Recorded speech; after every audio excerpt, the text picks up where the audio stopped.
Magandang hapon po sa iyo, Ginoo.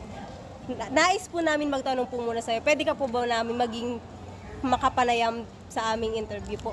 Pwede naman. Ayun. Okay. Marami pong salamat. Ano pong pangalan nyo at ano yung paniniwala nyo po? Kasabihan. Ako nga po pala si Justin Bralty Espina na may kinuhang kursong BPED na under ng COED. At naniniwala ako sa kasabihan na ang lahat ng nangyayari ay may rason kung bakit ganon. Sa isang mundo kung saan ang pagtanggap ng pagkakaiba-iba ay patuloy na isinusulong, maraming individual pa rin sa mga nakakaranas ng hamon sa pagiging totoo sa kanilang sarili. Sa dokumentaryong ito ay tunghayan natin ang kwento ng isang LGBTQ+ na estudyante mula sa EBSUMAY na kumuha ng kurso na Bachelor of Physical Education o sa pinaikli ay ang BPED.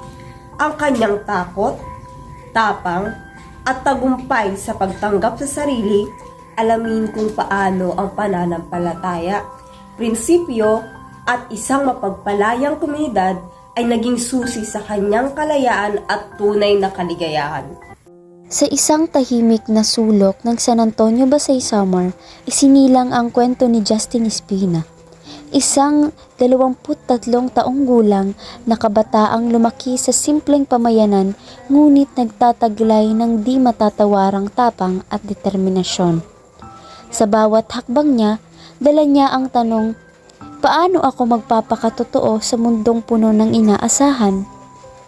Ayan, galing naman.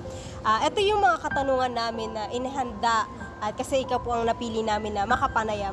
Una po dito ay ano ang naging inspirasyon mo upang yakapin ang LGBTQ at may mga karanasan ka bang nagpapalakas ng loob mo para gawin ito?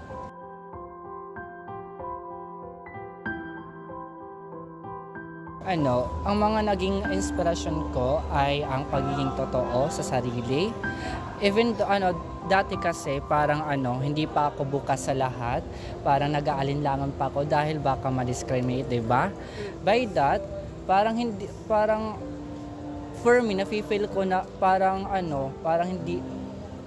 nasa loob ako ng isang hawla na hindi nakakatakas, parang ganon. Tapos as time goes by, since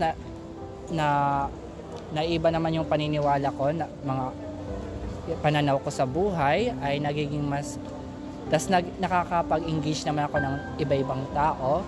By that, naiiba yung pananaw ko, nagiging mas totoo na ako sa sarili.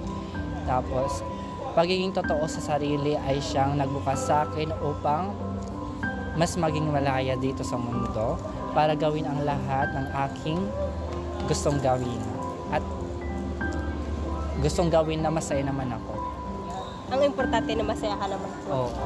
Ang pangalawang katanungan po namin dito ay paano mo nababalansi ang pagiging estudyante at ang personalidad mong buhay lalo na kung may kinakaharap kang diskriminasyon o hindi pagkakaunawaan sa iyong kasarian?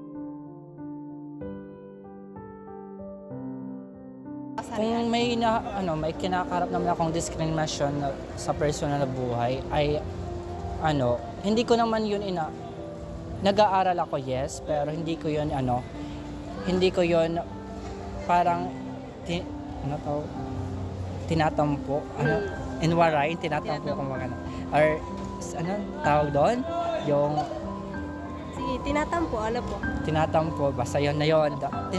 Parang kinukumbay, gano'n, parang kung may problema ako sa personal buhay, sa personal lang yun, hindi ko pinupunta sa pag-aaral ko dahil sa akin mas pinupukusan ko yung pag-aaral kaysa intindihin yung mga diskriminasyon na hindi naman nakakatulong sa akin.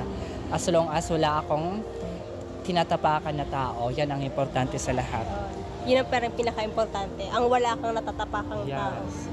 Yan ang pinaka-importante sa lahat. Yun, marami pong salamat. Ang pangatlo naman po ay, kung mabibigyan ka ng pagkakataong makausap ang mas batang version mo noong nagsisimula ka pa lamang mag-come out, ano ang gusto mong sabihin sa kanya?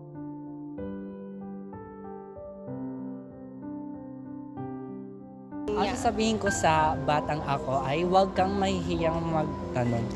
Huwag kang mahihiyang mag-let go ng iyong self o di kaya maging totoo sa sarili. Dahil dyan, mas magiging masaya ka. Yun, talaga. Importante sa lahat ang pagiging masaya. Oo. Pang-apat naman na katanungan ay ano ang nagbibigay sa iyo ng lakas para magpatuloy sa gitna ng mga pagsubok o papanuring mga pagtingin ng iba dahil sa iyong kasarian?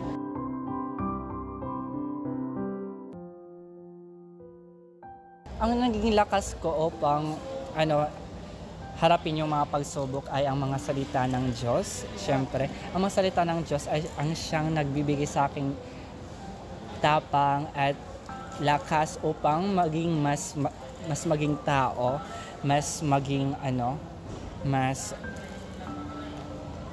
maging totoo sa sarili. Tapos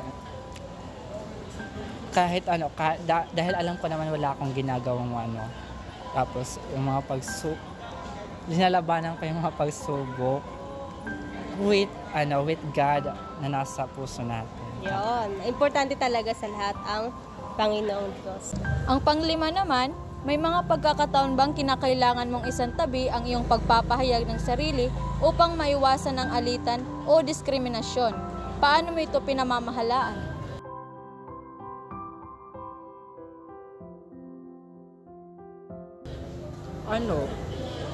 Kasi kung totoo ka, bakit mo isasantabi ang iyong sarili, di ba? Siyempre, sa sitwasyon na yan, hindi ko sinasantabi.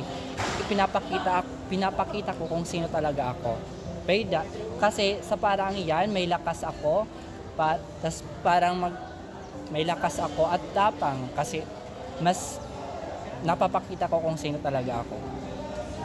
Pangwalo naman ay pang-anim, ano ang karaniwang araw mo bilang estudyanteng bahagi ng LGBT+? May mga karanasang natatangi o hamon ka bang palaging hinaharap?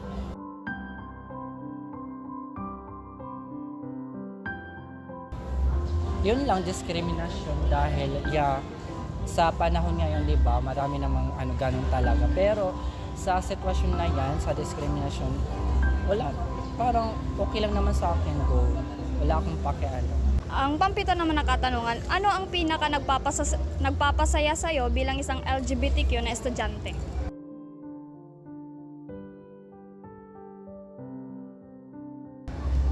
Alam naman natin, di ba, na ang mga parte ng LGBT ay masaya talaga, di ba? So, kahit ako, masaya ako sa sarili ko dahil totoo ako. At sa mga nakakasalamuha ko, nagiging masaya din ako sa kanila. Especially sa mga gay, di ba? Masaya naman talaga silang nakakasalamuha ka.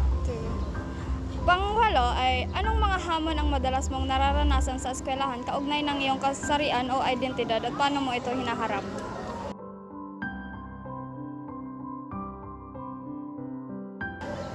Actually, wala naman akong na encounter. Dahil alam naman natin na ang EBSO ay inclusive, di ba? Lahat ay pwede. Kahit anong kasarian or races, pwede dito sa EBSO. Wala namang nangyayaring diskriminasyon. Lalo na marami nang tumatanggap sa LGBT. Yes, tanggap naman na ngayong panahon dahil nasa 21st century na tayo, di ba? Hindi na tayo nasa 20th century. Tama, wala nang mga boomer. Yes. Maraming salamat sa iyong partisipasyon sa aming pakikipanayam. Tungkol ito sa isang LGBTQ+ na estudyanteng natuto na tanggapin ang kanyang sarili. Sa kabila ng takot sa diskriminasyon, sa tulong ng pananampalataya, prinsipyo at isang inclusive na paaralan, ay natamo niya ang kanyang kaligayahan at kalayaan sa pagiging totoo sa sarili. Kayo, kailan nyo matatamo ang sariling kalayaan na para sa inyo? Ako po si Noyvi Abakita mula sa unang pangkat para sa kasarian at lipunan. Maraming salamat po.